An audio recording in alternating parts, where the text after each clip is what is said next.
Telugu states లో ఎంతో ఉత్కంఠ రేకెత్తించిన ఎమ్మెల్యే కోట ఎమ్మెల్సీ ఎన్నికలు చివరికి ఏకగ్రీవమయ్యాయి. ఆంధ్రప్రదేశ్, తెలంగాణలో వివిధ పార్టీలకు చెందిన 10 మంది అభ్యర్థులు నామినేషన్లు వేగా ఆ అభ్యర్థులంతా ఏకగ్రీవమైనట్లు ఎన్నికల అధికారులు ప్రకటించారు. ఆంధ్రప్రదేశ్లో కూటమి పొత్తులో భాగంగా టీడీపీ తరపున బీటీ నాయుడు, బీద రవిచంద్ర, కావలి గ్రీష్మ నామినేషన్ దాఖలు చేశారు. అలాగే జనసేన తరపున నాగేంద్రబాబు, బీజేపీ తరపున సోము వీర్రాజు నామినేషన్ వేశారు. వీరంతా ఏకగ్రీవమయ్యారని ఎన్నికల రిటర్నింగ్ అధికారి ఆర్ వనితారాణి ప్రకటించారు. అలాగే ఎన్నికైన అభ్యర్థులకు ధృవీకరణ పత్రాలు అందజేశారు. మరోవైపు తెలంగాణలోనూ ఎమ్మెల్యే కోట ఎమ్మెల్సీ ఎన్నికలు ఏకగ్రీవమయ్యాయి.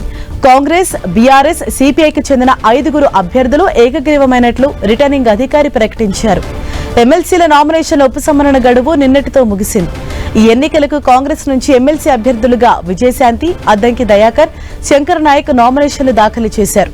అలాగే బీఆర్ఎస్ నుంచి దాసోజు శ్రవణ్, సిపిఐ నుంచి నెల్లికంటి సత్యం నామినేషన్లు వేశారు. వీరు కాకుండా 6 స్వతంత్ర అభ్యర్థులు నామినేషన్లు దాఖలు చేశారు. అయితే స్వతంత్ర అభ్యర్థుల నామినేషన్లు నిబంధనల మేరకు లేకపోవడంతో రిటర్నింగ్ అధికారి వాటిని తిరస్కరించారు. దీంతో కాంగ్రెస్, బీఆర్ఎస్, సిపిఐ అభ్యర్థుల ఎన్నిక ఏకగ్రీవమైంది.